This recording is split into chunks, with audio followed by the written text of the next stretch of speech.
राजस्थान पत्रिका के प्रधान संपादक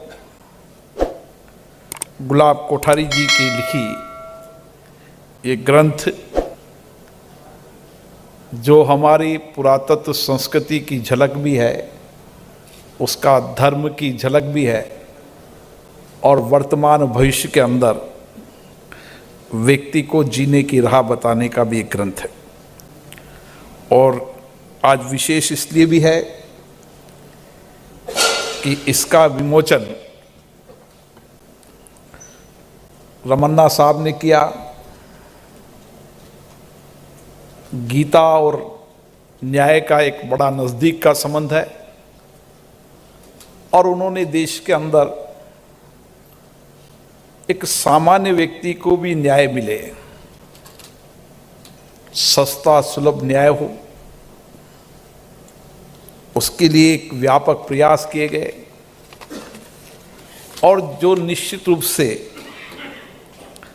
अपने ज्ञान अनुभव के माध्यम से उन्होंने समाज के अंतिम तबके का विश्वास जगाया और जो आध्यात्म और गीता के प्रति जिनका अद्भुत ज्ञान है, उनके हाथों से आज इस कृति का विमोचन होता है। और इसके लिए मैं विशेष रूप से गुलाब कोठारी जी, उनके पत्रिका परिवार को बहुत बहुत साधुवाद देता हूँ, जिन्होंने वेद विज्ञान को जन साधारण के सामने सरल भाषा के लाने का प्रयास किया। राजस्थान पत्रिका के संस्थापक श्रद्धेय कपूरचंद कुलिस जी ने इसकी एक शुरुआत की थी और जिस काम को गुलाब जी भाई साहब आगे बढ़ा रहे हैं। गुलाब जी भाई साहब के बारे में जितना कहो उतना कम है, लेकिन मुझे तो बहुत स्नेह प्यार आशीर्वाद उनका हमेशा रहा है। जब भी मैं जाता हूँ मैं देखता हूँ कि ऑफिस के अंदर संस्कृत जानने वाले बड़े बड़े विद्वान और उनके साथ लगातार संवाद चर्चा, वेद पर लगातार चर्चा संवाद, और केवल एक जुनून कि हम इस वेद विज्ञान और को किस तरीके से आने वाली पीढ़ी को सरल भाषा में सिखाएं ताकि उनकी जिंदगी की जीने की राह सही हो।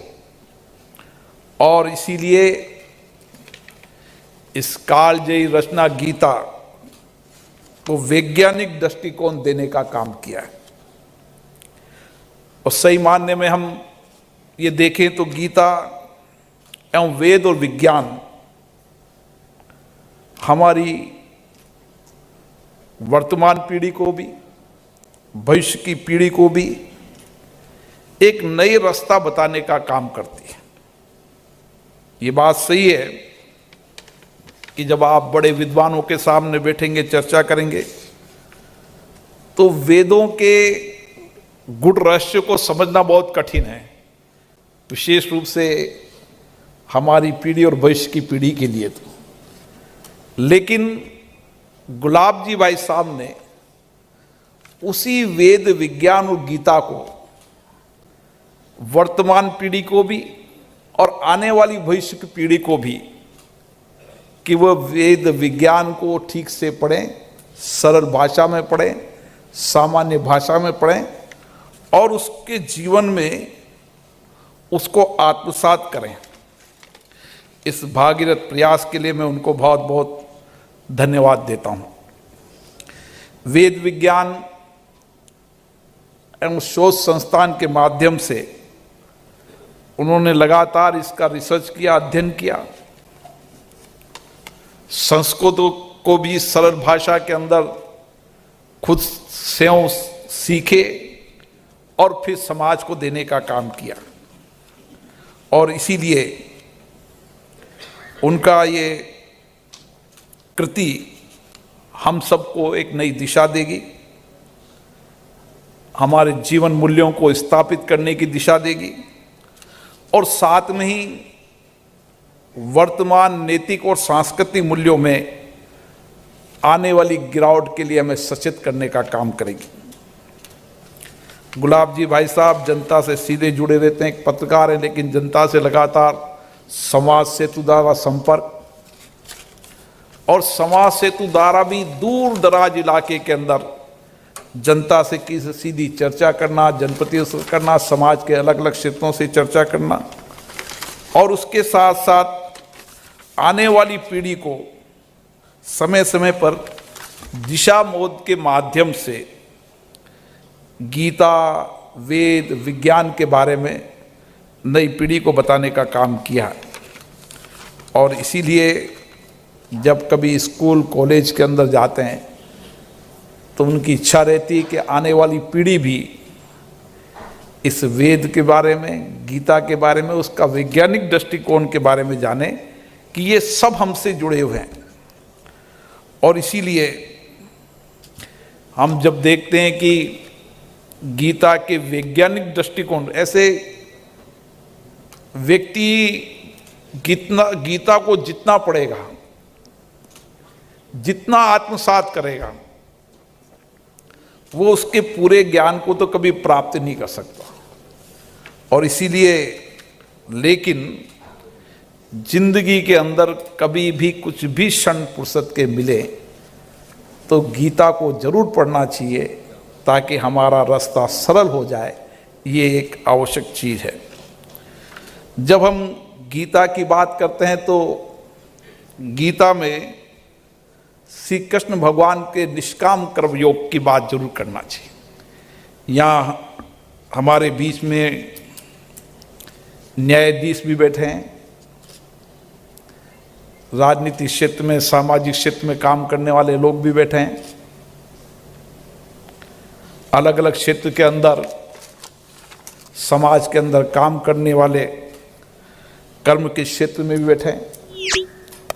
और हमें जब निष्काम कर्म योग को जितना हम पढ़ते हैं, हमें लगता है कि हम हमारे कर्म में जब व्यक्ति बिना फल की इच्छा के कर्म करेगा तो कभी भी व्यक्ति व्यतीत नहीं होगा और कभी भी जिंदगी के अंदर भटकेगा नहीं। और इसीलिए हम इस दृष्टि से कर्म करें कि कर्म करना हमारा दायित्व है, कर्म हमारा कर्तव्य है, और ये मुझे करना ही है, चाहे मुझे इसका परिणाम मिले न मिले। लेकिन मुझे इस मनुष्य दिन में अगर मुझे बुद्धि ज्ञान दिया है तो बुद्धि ज्ञान का उपयोग करके, कर्म करके मैं समाज के जीवन में खुद का भी और समाज जीवन को बदल सकता हूँ। ये मेरा दायित्व है। तो शायद वह उस फल न मिलने के बाद कभी विचलित नहीं होगा और उसका धैर्य कभी नहीं टूटेगा। लेकिन ये बहुत कई बार जब चर्चा करते हैं कि निष्काम कर्म की, तो लोग कहते हैं कि जब फल नहीं तो कर्म क्यों। इसकी एक लंबी डिबेट है। लेकिन जब निष्काम फल कर्म को पढ़ते हैं तो हमें लगता है कि सही रास्ता यही है, और सही रास्ते को अपनाना ये गीता के ज्ञान में ही संभव है। इसलिए जो निष्काम कर्म से काम करेगा निश्चित रूप से उसको सफलता मिलेगी, और असफलता मिलेगी तो भी वे मान कर कि मेरा कर्म था, इसमें मैंने किया, फल मिला ना मिला। इसलिए गीता हमारे जीवन को सन्मार्ग को दिखाती है। और इसीलिए व्यक्ति के जीवन में आंतरिक रूप से जितना ज्ञान अपने को जानने में लगाएगा उतना ही व्यक्ति आध्यात्मिक ज्ञान प्राप्त कर कर कभी तनाव विचलित की ओर नहीं जाएगा। और इसीलिए इसके अलग अलग दृष्टिकोण गुलाब जी भाई साहब ने इसके वैज्ञानिक दृष्टिकोण के माध्यम से इस किताब में बताया है। ऐसे इस किताब को पढ़ेंगे तो जब लगेगा कि प्राणी के अंदर शरीर, मन, बुद्धि, आत्मा, इन चारों घटकों को मिलकर एक मानव बना है, लेकिन हमें जब मनुष्य जीवन मिला है तो हमें निश्चित रूप से गीता के इस किताब को पढ़कर हमारे जीवन में नई चेतना आएगी, नई ऊर्जा का संचार होगा और हमें काम करने की नई ऊर्जा मिलेगी। और इसीलिए गीता के सार में जब जितना हम पढ़ते हैं, हम सत्य की ओर बढ़ते हैं, हम धर्म की ओर बढ़ते हैं। और इसीलिए जब कृष्ण भगवान ने अर्जुन जी को उपदेश दिया था, उस समय कहा था कि सत्य यही है और जब कभी आवश्यकता पड़ती है तो धर्म के लिए हमें युद्ध करना पड़ता है ताकि अधर्म खत्म हो, असत्य खत्म हो। इसलिए गीता हमारे जीवन में नैतिकता, सत्य और धर्म की ओर चलने की प्रेरणा देती है। इसलिए मुझे लगता है कि गीता में जितना हम पढ़ें, चाहे भक्ति पढ़ें, चाहे ज्ञान योग पढ़ें, चाहे कर्म योग पढ़ें, जितना हम पढ़ेंगे, भक्ति हो तो कैसी हो, कितना समर्पण हो, भक्ति में जितना समर्पण होता है उतनी व्यक्ति में शक्ति आती है। और ज्ञान जब मनुष्य जीवन मिला है तो इस मनुष्य जीवन को हम जन्म से लेकर अभी तक देखें तो ज्ञान के कारण ही मनुष्य आज कहाँ से कहाँ पहुँचा है और बिना ज्ञान के नहीं पहुँचा है। इसलिए दुनिया के अंदर कई देशों ने भौतिक प्रगति तो बहुत कर ली होगी, विज्ञान की प्रगति भी बहुत कर ली है, लेकिन उनने आध्यात्मिक और धर्म की प्रगति नहीं की। इसलिए वहाँ पर तनाव अवसाद है और उस तनाव अवसाद करने के लिए भारत की धरती पर आते हैं, क्योंकि भारत की धर्म में धर्म और संस्कृति संस्कार है। इसलिए दुनिया के लोग यहाँ पर आते हैं और यही हमारा, हम गर्व के साथ कह सकते हैं कि दुनिया ने के अंदर भारत ने जहाँ भौतिक संसाधन विज्ञान की तरक्की की है, वहीं हमने हमारी संस्कृति और संस्कारों को भी जीवंत रखा है। ये बात सही है कि हमारी संस्कृति को बहुत विदेशी आक्रांताओं ने बहुत नष्ट करने की कोशिश की, लेकिन हमारे पूर्वजों ने, हमारे साधु संतों ने, हमारे वेद विज्ञान, रामायण, गीता, महाभारत, इन सब के लिखने वालों ने समय समय पर इस धरती पर हमारी संस्कृति को बचा के रखा, हमारे धर्म को बचा के रखा। ऐसे सभी मनुष्यों के कारण आज दुनिया के अंदर भारत धर्म और संस्कृति की स्थिति है। धर्म की व्याख्या करना बहुत मुश्किल है, लेकिन धर्म हमेशा किसी भी व्यक्ति को कष्ट पहुंचाने के लिए नहीं होता। हमेशा धर्म सत्य के मार्ग पर चलें, सद्गुण करें, हमारे कार्य से, हमारे व्यवहार से किसी को कष्ट न पहुंचे, ये हर धर्म की यही दिशा है। और इसीलिए धर्म की जितनी व्याख्या की जाए कम की जाए, क्योंकि मैं वैज्ञानिक नहीं हूँ, लेकिन मैं विद्वान भी नहीं हूँ, लेकिन मैं कह सकता हूँ कि धर्म और संस्कृति, जब संविधान निर्माताओं ने संविधान बनाया था तो आप उसके अंदर, संविधान के अंदर देखेंगे तो उन्होंने धर्म के आधार पर संविधान का निर्माण कराया। और जब आप पार्लियामेंट के अंदर जाएंगे तो उनके एक एक श्लोक को पढ़ेंगे तो हर श्लोक आपको आज भी उस समय बनाने वाले, संसद जो अंग्रेजों के समान बनी थी, लेकिन उनको याद था कि अगर व्यक्ति जीवन के अंदर कर्म करते हुए सत्य के मार्ग पर चलेगा तो ही हम मानव का कल्याण कर सकते हैं। इसलिए उन श्लोकों को देखकर आज भी संसद में हमें प्रेरणा मिलती है। और मैं सोचता हूँ कि संविधान की रक्षा करना हमारा काम है। माननीय प्रधान न्यायाधीश जी संविधान की रक्षा कर रहे हैं और संविधान आज भी हमारा मार्गदर्शन है और आज भी हमें शक्ति देता है, लेकिन शक्ति के ज़्यादा से ज़्यादा आज हमें कर्तव्य ड्यूटी के ओर हमें प्रेरित करता है कि आज हमारी 75 साल बाद, आज़ादी के बाद, हमारी कर्तव्य ड्यूटी है कि देश के लिए हम भी कुछ करें। और इसको करने के लिए कहीं ना कहीं गीता हमारे को सन्मार्ग की और सही दिशा की ओर ले जाने का काम करती है।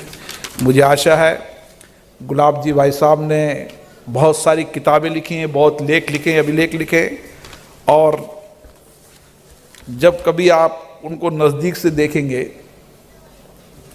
तो चाहे समाज जीवन के अंदर हो, चाहे राजनीतिक क्षेत्र में हो, चाहे सामाजिक क्षेत्र में हो, चाहे वेद के अंदर हो, चाहे संस्कृत के अंदर हो, एक बहुआयामी है उनमें।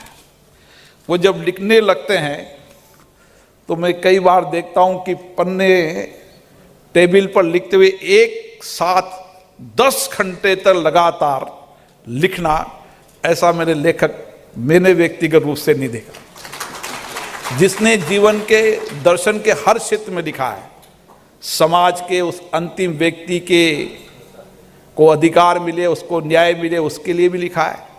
सामाजिक पहलुओं पर भी लिखा है कि किस तरीके से सामाजिक आंदोलन से हम समाज देश को बदल सकते हैं, और उसके साथ साथ उन्होंने गीता और वेद को किस तरीके से वैज्ञानिक दृष्टि से आने वाली पीढ़ी इसको पढ़े, उनकी निश्चित लिखी हुई किताब हम सबको हमेशा नई प्रेरणा देती रहती है।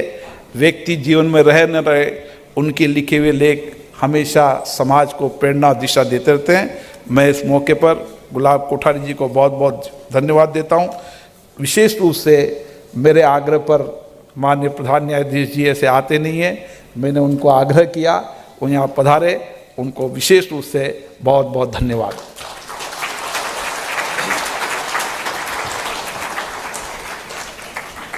धन्यवाद अध्यक्ष महोदय, बहुत ही ऊर्जावान और ओजपूर्ण आपका इस उद्बोधन से हमें एक नई